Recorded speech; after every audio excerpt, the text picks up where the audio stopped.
Hello, friends. Welcome to episode 262 of the Breast Cancer Recovery Coach podcast. I am your host, Laura Lummer, and I'm back this week with life lesson number 3 after 12 years of managing breast cancer. My first diagnosis of breast cancer was in July of 2011, and this month, the anniversary month, I just wanted to share some of the biggest lessons I've learned, not only from my own personal experience, but also as just a culmination of experiences from coaching other women, shared experiences that we have. And I think the important thing about mentioning that this is not just my experience, but shared experiences with dozens and dozens and dozens of other survivors. I think the importance in that is to help you know that you're not alone in this struggle, to help you know that you're not alone, that the thoughts you have aren't crazy, aren't weird, aren't things that nobody else goes through, because we have a tendency to go that route. When we're in a place where we're struggling emotionally, we have a tendency to think that somehow other people have figured it out and we haven't. And we beat ourselves up and we wind up being even less of a support to ourselves, not even just less of a support, but actually undermining ourselves. So I think it's important to understand that there are many shared experiences in the human experience, in the breast cancer experience, in the different traumas that people go through as beings with human brains. We have some shared experiences. And I think that in that understanding and accepting offers us a connection. And for me, and for what I've seen, a sense of grounding, a sense of peace, a sense of you're not isolated and you're not alone. And it's absolutely okay to feel what you're feeling and normal to go through what you're going through. All right. If you are a new listener, no, again, this is life lesson number 3, episode number 3. So I encourage you to go back and listen to 1 and 2. And if you are a repeat listener and you love listening to the podcast, I would appreciate so much if you would take a moment to leave a rating and review for the Breast Cancer Recovery Coach podcast. It is so helpful to the podcast. It means the world to me, and it helps other people who might benefit by hearing it to find the podcast more easily. So you can leave a review, scroll right down wherever you listen to your podcast. It's easy on Apple if you're listening through Apple Podcasts. And I think through Google, you can just scroll down and hit like or follow or something like that. But be sure to follow the podcast on whatever platform you're listening to so you never miss an episode, because I put out 2 episodes a week. One really focusing more on our mental, emotional health and our thoughts and how they impact us. And the second one focusing on techniques and skills and information to support the terrain of your body as you work to have the healthiest body that you can possibly have. So check them out, leave a review, and let's get into this show. All right. So, life lesson number 3: comparison does not support forward momentum. Let's talk about what that means. I would say 3 big categories of comparison. And those are comparing ourselves, to past versions of ourselves, to what we think future versions of ourselves should be. I see comparison towards others, and I see comparison towards this imaginary idea. And I want to talk about each of them and what comes of them and what steps you can do to avoid this pitfall of comparison, why that's important. So let's talk about comparing ourselves to ourselves. We go through a cancer experience, we come out of it, and oftentimes, we're drowning in fear. We feel unsafe. We feel uncertain about life. We may be questioning many things about life. It's a very tentative space with lots of emotions and lots of thoughts. And when we're in a space like that, it's difficult to feel everything. It's difficult to process everything because who has the tools for that? If you haven't been through something as traumatic as breast cancer or another life-threatening experience, how do you have the tools to know what steps to do to support yourself? You don't. So you're kind of swimming in all of this unfamiliar emotions, this unfamiliar body that has been changed through cancer, surgeries, and treatments. And you're in the space of figuring out, who am I? What am I doing here? What has just happened to me? And then you're also trying to figure out, how do I support myself? What are the tools? What do I do? So what we tend to do in that situation is go to what is familiar, what feels safe because it's familiar, and that is the past. And we look to the past, and we look to what our bodies were like 6 months ago, a year ago, however long it is that you go through treatment and you come out of it. And we look right back to saying, I want to get back to that. I want to be the way that I was. I want to do the things that I did. And I've talked about so many times on this podcast, can we just own and embrace that? That's not going to happen, right? That is not possible.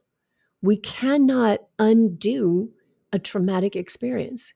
We can't undo what we've been through. And even to be in that space and want to undo it, want to act like it didn't happen, want to go back to the way that it was before, that is an important space to just explore on your own. Like, why not spend some time processing what you've been through? This is that part of really supporting healing, allowing yourself to be in that discomfort. So we compare ourselves to who we used to be, and what happens as a result of that. Without fail, when we compare ourselves to who we used to be, we end up in sadness, in frustration, in disappointment. Now, I want to point out here very carefully before I talk to comparing ourselves to a future version, because it takes a bit of work, what I have seen and what I have experienced, to really focus on the future version of ourselves. When we're in comparison, we might even think that we're focusing on the future version of ourselves, but we're actually still focusing on the past. So what I mean by that is, we might have been a runner before we went through cancer treatment. And as a result of chemotherapy or ongoing aromatase inhibitor therapy, hormone therapies, your joints hurt. And so it's not possible to run, or at least not possible to do it in the same way you used to. It's not as comfortable. It may be painful, and the impact may be detrimental to you depending on what's happening in your body. And so you say to yourself, okay, in the future, I want to be like this. I want to figure out how to run again. And can you see the subtle dynamic there is that you're still focusing on the past rather than just accepting where the body is. So we tell ourselves, this is what I want to be, but where we want to be is something that's embracing what we used to be. Instead of just really centering on where we are at now, what we're experiencing now, what our bodies need now, and how to support our bodies in moving forward, and just step by step reevaluating continuously, what do I need to move forward, what's working for me, and opening ourselves to what may help you feel the way you really want to feel, because that's what this is all about. When we say we want to go back to a way something used to be, if we say, I want to go back to running, I want to go back to being naive, I want to go back to feeling innocent about disease and life-threatening experiences, then what we're saying essentially is, I want to feel the way that that used to feel.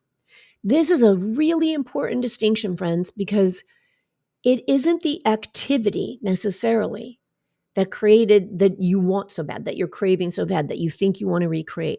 But it's the feeling that came from it. We are motivated to do things in life because we want to feel a certain way.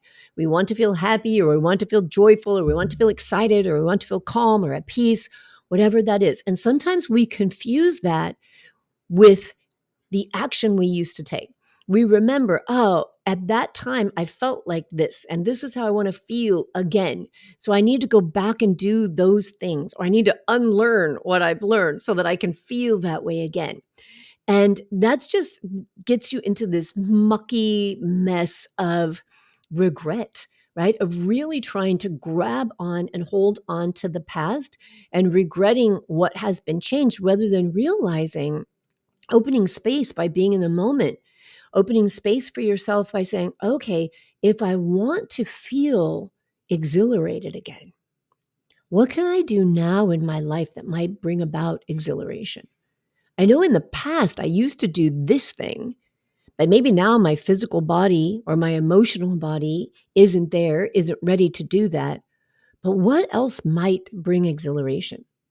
And then we create space to really start to build that new future life. And I want to point out here that there's a big difference between comparison and goal setting. So if we're thinking about the future version of us, and let's say that I'm thinking, okay, here's my own personal example. I gained 45 pounds during chemotherapy and hormone treatments, and I see this future version of myself as someone who's able to work out again because after chemo, I wasn't, had severe neuropathy, severe fatigue, got a lot of issues going on. So I saw myself as someone who wanted to be able to exercise again the way that I used to. I'm going to throw that in because that's what my thoughts were at the time. And I saw myself as someone who would get back to the weight that I was before I had gone through those experiences. Now, here's the difference. When I have a goal of getting somewhere, then I have space to create a strategy. Then I can accept where I'm at now. I can see what I need now, and I can start taking small steps toward the change I want to create.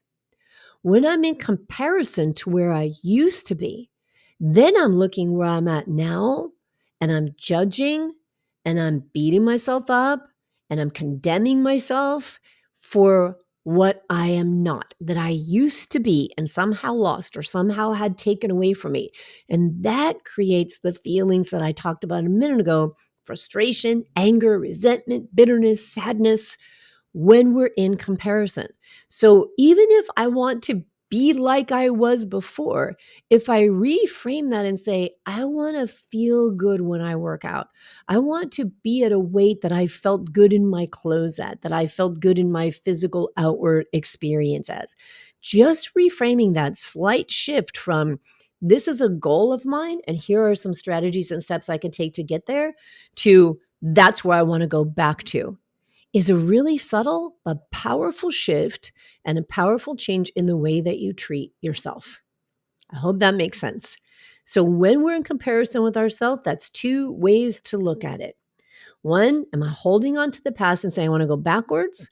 Or two, am I saying I'm open to going forward? Because even though I have a vision or a goal, even though I might have said I want to get back there, if I'm forward focused and if I'm implementing a strategy to move forward, if I'm holding space for myself, then in that process, I'm also open to change. I'm also open to being flexible. I also realize that as I'm working towards a goal, things might go this way, things might go that way, and I might be open to accepting something different along that route, along that path. But I'm open to saying, let's see what happens, versus saying, I'm going to get back there no matter what, and I'm not going to be happy until that's done. That creates a lot of roadblocks and a lot of opportunity for emotional suffering. Okay, let's talk about the second comparison: comparing ourselves to others. Now, there are several different ways that I see this manifest. We look at others oftentimes, and this is so interesting because I wanted to give you comparing ourselves first, because even as we compare ourselves to others, it comes back and gets tangled into comparing ourselves to ourselves. So let me give you examples. When we are talking about comparison to others, I see people say, I went through this in my breast cancer diagnosis and treatment, but I shouldn't feel the way I'm feeling because she went through that and that was so much worse. I feel this way, but she didn't even live. I have no right to feel the way I feel. So you see where we slide back into self-comparison. We start judging ourselves again. Instead of saying, I feel this way, allowing that feeling, exploring the thoughts that are creating that feeling, and whether or not they're true, and whether or not they serve you, and whether or not you can consciously choose something else that does serve you, we slip down into this pit of self-comparison and self-judgment again. So this is one way, by looking at others and telling ourselves we don't have the right to feel the way we do because somebody else had it worse. The second way is by looking at someone else who has been through something similar, what we perceive as similar, some kind of similar treatment, surgery, diagnosis. We see that they've been through something similar, and yet they seem to be doing so much better. Now we look at them and say, well, hell, I don't get it. She didn't gain an ounce. I gained 45 pounds. She doesn't have any joint pain. I can barely get out of my car if I sit still for 20 minutes. Now, where have we gone again? we slip right back into self-comparison, self-judgment, beating ourselves up. We look at someone else and we say, I should be as good as they are. I must be a failure. I must be doing something wrong. The universe is against me. Life is out to get me. Cancer ruined my life. But the truth is that in that thinking process, we are belittling ourselves. We are judging ourselves and we're comparing ourselves to something else where we are not at, and then telling ourselves we're not good enough because of it. Now, what do you do when you find yourself in that situation? What do you do when you find yourself not allowing yourself to feel, be present with yourself, understand and love yourself, treat yourself with compassion because you're telling yourself a story about another person? It's so important to realize that just as we recognize bio-individuality when we speak of medicine and nutrition, sleep, exercise, we recognize that every human being is very different when it comes to what works for their body and what doesn't work for their body, how their body responds to food, how their body responds to medicine, sleep, anything at all. We are so different. So we share a lot of common things as human beings, but just little genetic snips, little variants, little changes in our family history, different exposures to toxins or lifestyles in our life, it changes us so that we have to be very specific when we're treating a human body and human brain to that person, to yourself, to get to know yourself. Now, we may look at other people with compassion and empathy. When we are comparing ourselves to others, we're saying, but I only had to do this and she had to do that. And that's so much worse. That doesn't help that other person. Guilt does not help someone else's life be less painful. So, what do you do in that moment? How do you process that without turning to self-judgment and comparison? And I would offer this. You hold space for that person. Meaning, if you recognize that someone has had an experience that you judge to be worse than your own, then we send that person love. If you pray, you send that person prayers.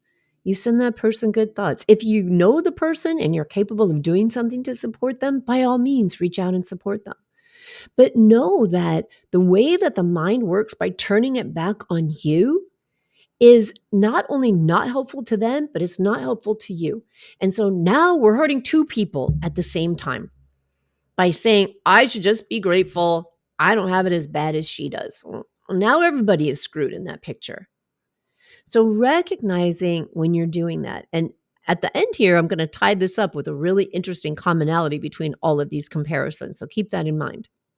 Then the second one of looking at someone and comparing where they are to where you are, and you're thinking you're not far along enough, is again where I say we have to consider individuality. Every person is different emotionally, biologically, physically. And here's where that does not help you. You don't get to know your own body by judging it against somebody else's. If someone else is 45 years old when they go through cancer and you're 55 years old, you cannot possibly compare where they end up after treatment. If they have different allergies, they have different genetics, you cannot possibly compare the two. You don't know someone else's lifestyle. You don't know their family history. You don't know what genetic pool they came from or what they've been exposed to from birth till the time when cancer manifested in their body. So it is completely unrealistic to look at someone else and say, I should be that way because they are that way. And what it does is it just takes away from you being present with yourself and saying, oh, if I aspire to be like that, if I see that someone else is in a position that I find desirable, if I look at them and say, I like what she has been able to achieve, I'd like to work towards that. Again, we go from comparison to goal setting, right? I see her, let me borrow hope from this person, right? I see that this person has gone through something similar to what I've been through, and I like where she's at now. So instead of beating myself up, comparing myself, telling myself I'm not as good as she is, I can't figure things out, We just look at them and again come from a place of compassion for ourselves and for that person by saying, I'm going to borrow hope from her inspiration. I love what I see there. And I want to work towards that, not become that, but I see that as a goal. What strategies can I implement? What steps can I take to move towards that? Meaning, as I move towards it, I get to know myself each step of the way. I get to understand what's working for me, what isn't working for me, and I get to modify my goal and my vision as I go along and figure out where it is that I find myself content, happy, satisfied. And it's not going to probably be exactly where that other person was, but along that way of working towards what inspires you and what you borrow hope from, you get to know yourself better.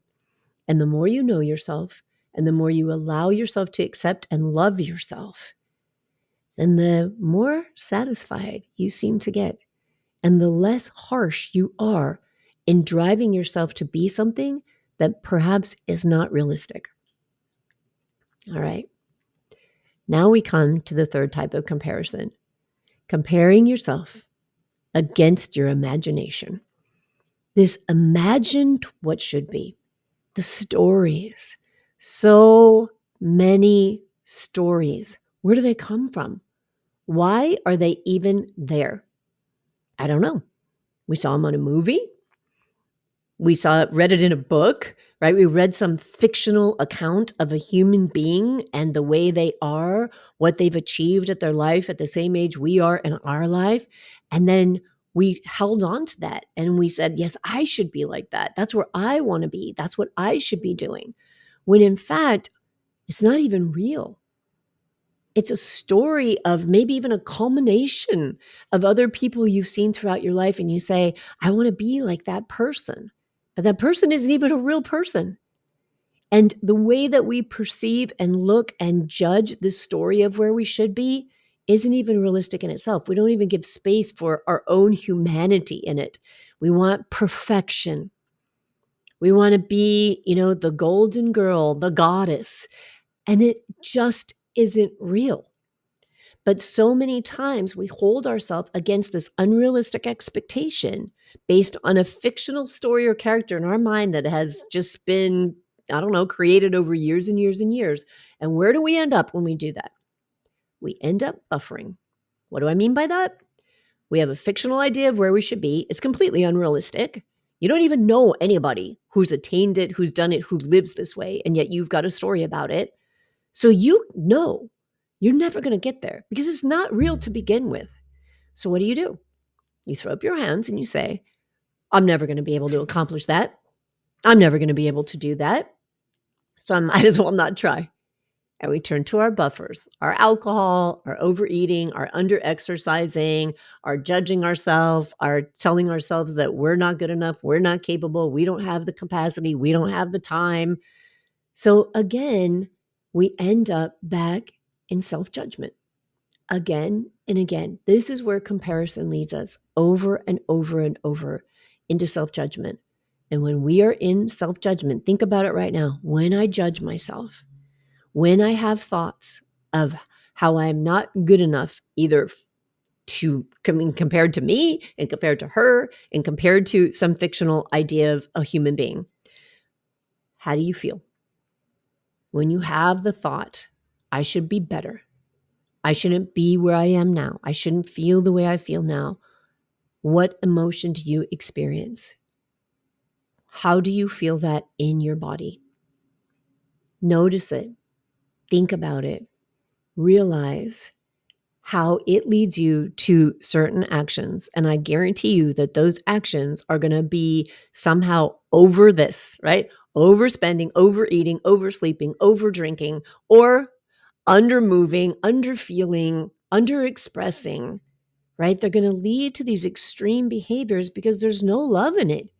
There's no self-love. There's no self-compassion. There's no space for you to be exactly where you are now, exactly how you are now, which is exactly where you need to be. When we can drop comparison and we can just look at ourselves and be honest with ourselves and just say, this is where I'm at now. And this is all there is. This is how I think now. And that is all there is. Do I like it? Am I happy with it? Does it serve me? Does it please me? Does it fulfill me? If yes, fantastic. If no, cool. What would you like to do differently? How would you like to feel differently? Now we can start building a strategy to move forward. And forward momentum is all we want. Little tiny steps forward. Not perfection, not from 0 to 100. We're not race cars. We don't have 5,000 horsepower. Small changes that come from small awarenesses, that come from little tiny openings we allow ourselves to know ourselves better and love ourselves more. So life lesson number 3, letting go of comparison. Noticing when comparison comes up, noticing when you're stuck in it, looking at where it leads you, and looking at how it keeps you stuck. How much comparison stops you from moving forward, and how differently comparison feels in your body versus future visions of yourself and your goals. All right, my friends. I hope you find that helpful. I would love to hear from you. You know, you can always come to my website, thebreastcancerrecoverycoach.com, and join me in the Better Than Before Breast Cancer Life Coaching membership. Or you can even find me on Facebook and Instagram as the Breast Cancer Recovery Coach, Laura Lummer, the Breast Cancer Recovery Coach, and join my free Facebook group, the Breast Cancer Recovery Group. All these ways, reach out, support yourself, and come together with women like me, people like the people we find in the Breast Cancer Recovery Group who are looking for more supportive communities, because we have enough pain and enough suffering and enough comparison. It's time that we let go of that stuff and let ourselves move forward to create lives that are better than before breast cancer. I'll talk to you next week. Until then, please be good to yourself.